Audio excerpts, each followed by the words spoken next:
Hello दोस्तों, नमस्कार। स्वागत है आपका आपके अपने YouTube channel study with Uttarakhand में। तो दोस्तों, वीडियो पटवारी लेखपाल उत्तराखंड की सभी परीक्षाओं के लिए हमने एक संकल्प सीरीज स्टार्ट की थी, जिसका आज पार्ट 19 है। इससे पहले कि पार्ट अब 18 पार्ट अब नहीं देखे हैं तो देखिएगा ज़रूर, ठीक है। वॉच ज़रूर कीजिएगा, जिनमें आपके 20 प्रश्न मिलते हैं डेली के। तो स्टार्ट करते हैं इसके पहले क्वेश्चन से। उससे पहले जो लोग नए जुड़े हैं सब्सक्राइब जरूर कर लेना, शेयर कर दीजिएगा, और वीडियो अच्छी लगेगी तो लाइक ज़रूर करके जाना, ठीक है। चलिए स्टार्ट करते हैं इसके पहले क्वेश्चन से। इसका पहला क्वेश्चन है सभी मिलकर स्कूल जाता है, वाक्य का शुद्ध रूप, ठीक है। वाक्य का शुद्ध रूप होगा, क्या होगा शुद्ध रूप?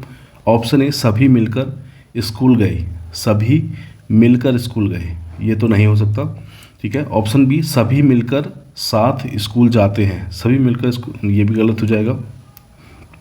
या तो मिलकर होगा या तो साथ होगा, ठीक है। ऑप्शन सी की बात करें तो सभी मिलकर स्कूल जाते हैं, सभी मिलकर स्कूल जाते हैं, ठीक है। या तो मिलकर, ये भी गलत हो जाएगा, नहीं बनेगा इसमें बात।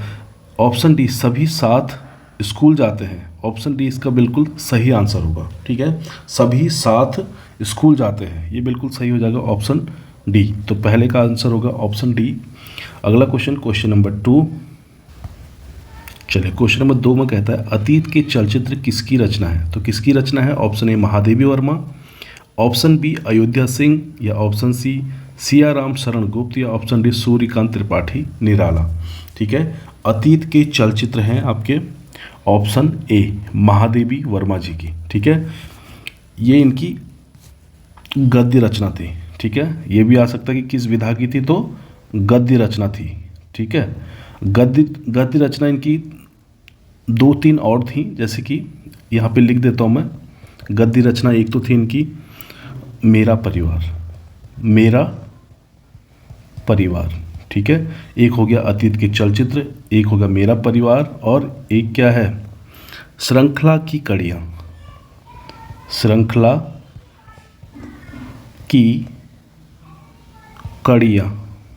ठीक है। एक ये भी थी। तो मेरा परिवार, श्रृंखला की कड़ियाँ और अतीत के चलचित्र, ये 3 इनकी गद्य रचना थी, ठीक है। अगर काव्य संग्रह की बात करें, काव्य रचना पूछेगा तो काव्य रचना, तो इसमें भी लिखिएगा निहार,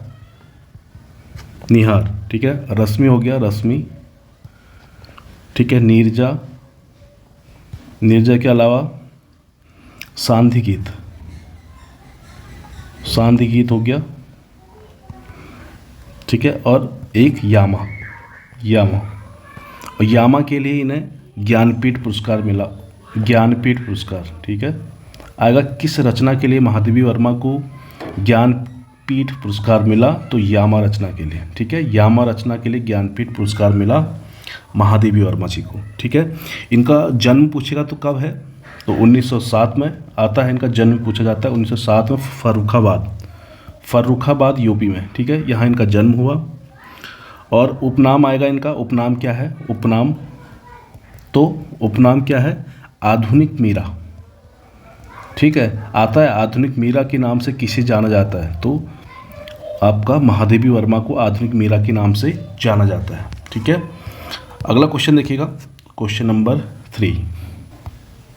तो क्वेश्चन नंबर 3 में कहता है जयद्रथ वध किसकी रचना है? Option A Jaishankar Prasad, option A Maithili Sharan Gupt, या ऑप्शन सी सूर्यकांत त्रिपाठी निराला, या ऑप्शन डी सुमित्रा नंदन पंत, ठीक है। तो इसका सही आंसर होगा जयद्रथ वध है ऑप्शन बी मैथिली शरण गुप्त की, ठीक है। मैथिली शरण गुप्त, ठीक है। सबसे पहले आएंगे इनका जन्म। तो इनका जन्म आता है 1886 में, ठीक है। 1886 में। उपाधि क्या है इनकी? इनको उपाधि मिली है राष्ट्र कवि के नाम से, राष्ट्र कवि, ये आता है कवि, राष्ट्र कवि के नाम से निम्न में से किसे जाना जाता है? तो मैथिली शरण गुप्त को, ठीक है। इनकी रचनाएं पूछेगा कुछ और तो साकेत इन्हीं की रचना है, मैथिली शरण गुप्त की। भारत भारती, ये भी इन्हीं की रचना है। इसके अलावा पंचवटी, ठीक है। और इसके अलावा यशोधरा, ठीक है। तो ये इनकी रचना है। यशोधरा हो गया, पंचवटी होगी, साकेत हो गया, भारत भारती हो गया। ठीक है। जन्म हो गया 1886। उपाधि है इनकी राष्ट्र कवि के नाम से। ठीक है। चलिए अगला क्वेश्चन देखिए, क्वेश्चन नंबर फोर्थ देखिएगा। फोर्थ में कहता है मैं रोज पढ़ता हूँ, वाक्य में क्रिया विशेषण का भेद है। ठीक है। सबसे पहले आता है क्रिया विशेषण। किसी क्रिया विशेषण किसे कहा जाता है, यानी कि इंग्लिश में कहा जाता है एडवर्ब। एडवर्ब। ठीक है। एडवर्ब कहा जाता है। वह शब्द होता है जो क्रिया की विशेषता बताता है। ठीक है। जो किसी शब्द की जिस क्रिया की विशेषता बताता है उसे क्रिया विशेषण कहते हैं। ठीक है। क्रिया विशेषण के भेद हैं 4। ये भी आता है क्रिया विशेषण कितने भेद हैं, तो 4 भेद होते हैं। तो कौन कौन से हैं 4 भेद? ऑप्शन ए स्थानवाचक क्रिया विशेषण, ऑप्शन बी रीतिवाचक क्रिया विशेषण, ऑप्शन सी कालवाचक क्रिया विशेषण, ऑप्शन डी परिमाणवाचक क्रिया विशेषण। तो 4 इसके भेद हैं। अब आइए क्वेश्चन पे। मैं रोज पढ़ता हूँ, वाक्य में क्रिया विशेषण का भेद है। ठीक है। जो पढ़ना है ये आपकी क्रिया हो जाएगा, और रोज क्या हो जाएगा? क्रिया विशेषण। ठीक है। क्रिया की विशेषता बता रहा है कि रोज पढ़ता है। ठीक है। तो रोज यानी कि ऑप्शन ए स्थानवाचक नहीं होगा, ऑप्शन बी रीतिवाचक भी नहीं होगा, ऑप्शन सी कालवाचक। ठीक है। समय को इंडिकेट कर रहा है तो ये कालवाचक क्रिया विशेषण हो जाएगी। ठीक है। कालवाचक क्रिया विशेषण।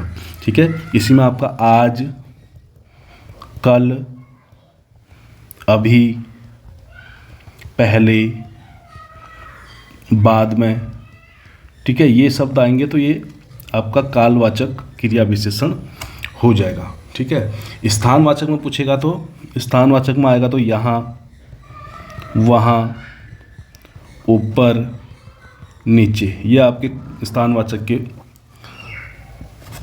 शब्द हो जाएंगे। और रीतिवाचक का पूछेगा तो रीतिवाचक में आ जाएगा तो धीरे धीरे, धीरे धीरे, ठीक है, जल्दी, ठीक है, इसके अलावा अच्छे से, अच्छे से, ये आपका रीतिवाचक में हो जाएगा।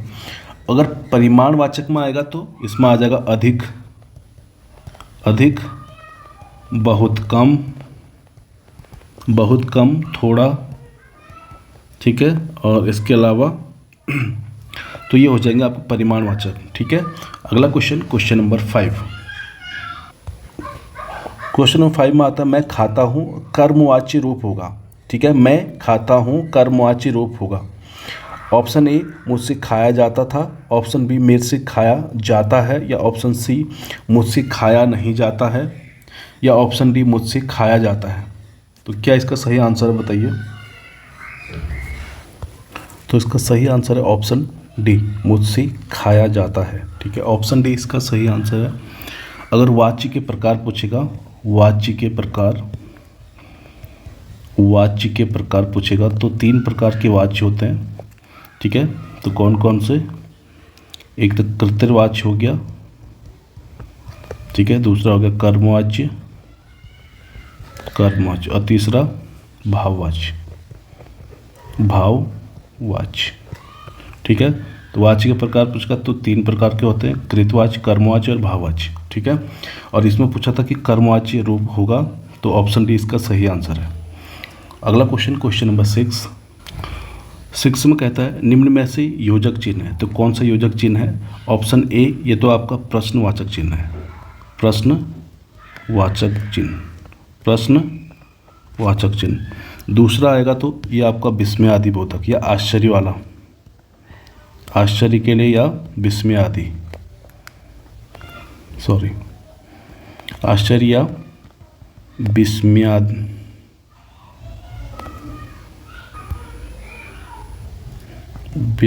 विस्मयादि बोधक। ठीक है। और ऑप्शन सी इसका सही आंसर होगा, योजक चिन्ह इसको कहा जाता है। और ऑप्शन डी इसको क्या बोला जाता है? तिर्यक, तिर्यक चिन्ह, इसको तिर्यक चिन्ह कहा गया है। ठीक है। अगला क्वेश्चन, क्वेश्चन नंबर 7।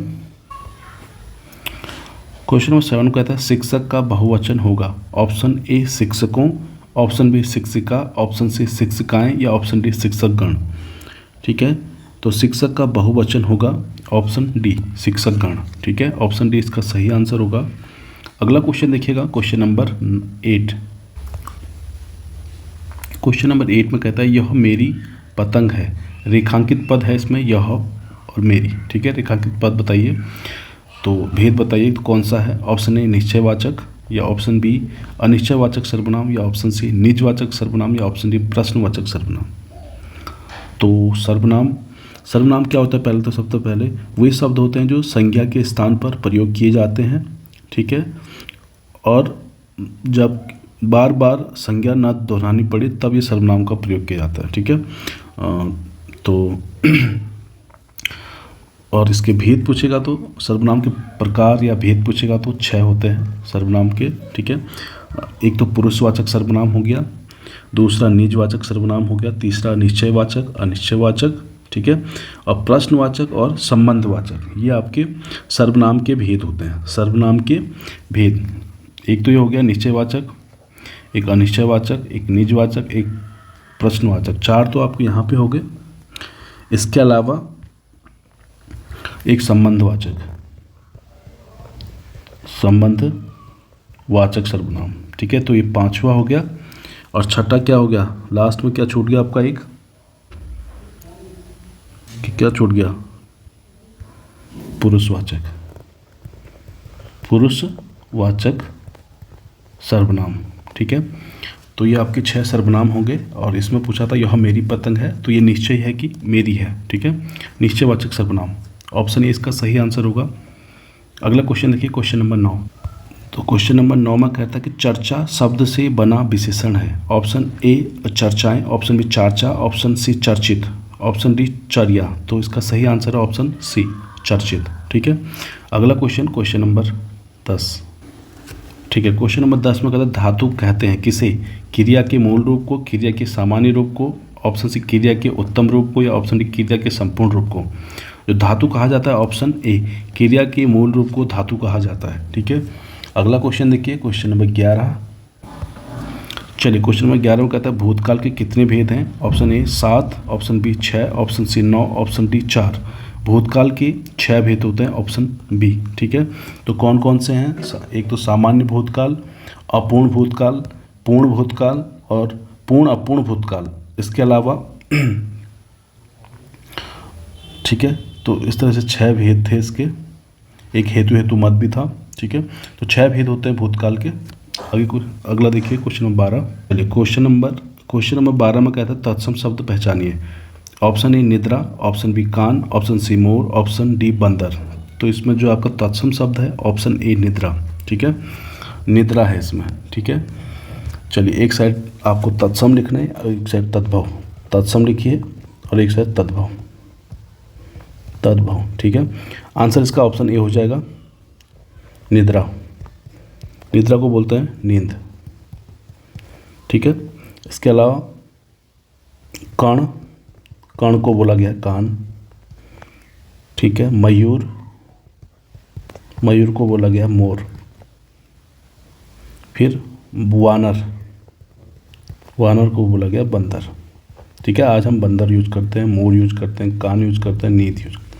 निद्रा पहले कहा जाता था, कर्ण भी, मयूर भी और वानर भी। अगला क्वेश्चन नंबर 13। क्वेश्चन नंबर 13 में कहता है पर्याय शब्दों का कौन सा समूह सही नहीं है? तो कौन सा सही नहीं है? ऑप्शन ए पाठशाला, विद्यालय, स्कूल, ये एक ही चीज़ है, ये तो बिल्कुल सही है। ऑप्शन बी में कहा गया नारी, महिला, औरत, ये भी सही है। ऑप्शन सी पहाड़, पर्वत, पुस्तक, ठीक है। पहाड़ पर्वत तो ठीक है, पुस्तक गलत, तो ये हो जाएगा इसका सही आंसर, ठीक है। ये नहीं है। आग, अग्नि, अनल, ये भी सही है, ठीक है। जो पहाड़ है, पहाड़ बोला जाता है, पर्वत कहा जाता है। इसके अलावा और क्या कहा जाता है? सैल कहा जाता है, सैल, ठीक है। पर्वत कहा गया है, पहाड़ कहा गया है, सैल हो गया। नग कोई पर्वत कहा गया। अचल को भी पर्वत कहा गया, न चलने वाला। गिरी भी कहा गया, ठीक है। तो ये आपका ये पहाड़ के पर्यायवाची हो गए। और पुस्तक के पर्यायवाची आएगा तो पुस्तक के कौन कौन से हैं? देखिए कि पुस्तक के एक तो किताब हो गई, किताब, ठीक है। किताब के अलावा ग्रंथ को भी कहा गया है। पोथी, एक शब्द आता है पोथी, ठीक है, ये भी आपको किताब को कहा गया। इसके अलावा पुस्तकिका, ठीक है, ये भी आपका पुस्तक का पर्यायवाची है। इसके अलावा ग्रंथावली, ग्रंथावली ये भी आपको याद रखना है, ठीक है। ये किताब के पर्यायवाची होगी। अगला क्वेश्चन, क्वेश्चन नंबर 14 में कहा गया अनु उपसर्ग से बना शब्द है अनुचर, अनुपमा, अंतर या अनुत्तर, ठीक है। अनु शब्द से, ठीक है। अनुचर में उपसर्ग ऑप्शन ए की बात करेंगे तो अनु प्लस चर, अनु प्लस चर, ठीक है। ऑप्शन बी अनुपमा में देखिए ना, अन प्लस उपमा, अन प्लस उपमा, यही इसका सही आंसर हो जाएगा, अनुपमा, ठीक है। अन प्लस उपमा यही पूछा गया था इसमें, नहीं, ठीक है।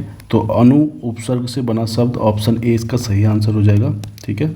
अंतर में भी अन प्लस तर, अन प्लस तर हो जाएगा, और अनुत्तर में भी अनु प्लस उत्तर, सॉरी अन प्लस उत्तर, अन प्लस उत्तर, ठीक है, ये अनुत्तर हो गया, और ये अन प्लस तर। तो सही आंसर था इसका ऑप्शन बी, सॉरी बी नहीं होगा, इसका मिस्टेक होगी, ऑप्शन ए, अनु पूछा था ना इसमें, तो ऑप्शन ए इसका सही हो जाएगा, अनु प्लस चर, ठीक है। ऑप्शन ए इसका सही को आंसर होगा। अगला क्वेश्चन देखिए, क्वेश्चन नंबर 15। तो क्वेश्चन नंबर 15 में कहता है गीतांजलि का सही संधि विच्छेद होगा। तो सही संधि ऑप्शन ए में देख गीता प्लस अन्य, ये तो होगा नहीं। ऑप्शन बी में देख गीत प्लस जली, ये भी नहीं होगा। Option C Geeta plus Anjali, ये भी नहीं होगा, ठीक है। ऑप्शन डी गीतांजलि का गीत प्लस अंजलि, ऑप्शन डी इसका सही आंसर हो जाएगा, ठीक है। अगला क्वेश्चन देखिए, क्वेश्चन नंबर 16। तो क्वेश्चन नंबर 16 में कहता है जो काम करना कठिन हो वाक्यांश के लिए एक शब्द लिखिए।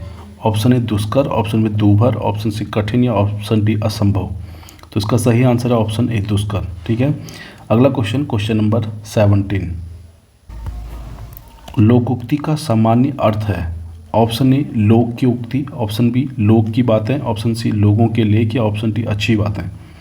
तो इसका सही आंसर है ऑप्शन ए लोक की उक्ति। अगला क्वेश्चन, क्वेश्चन नंबर 18। तो क्वेश्चन नंबर 18 में कहता है वर्णों के कितने भेद हैं। Option A 10, option B 7, option C 2 या ऑप्शन डी 8। तो वर्ण के 2 भेद हैं, कौन कौन से, एक स्वर और एक व्यंजन, ठीक है। 2 भेद हैं, स्वर प्लस व्यंजन।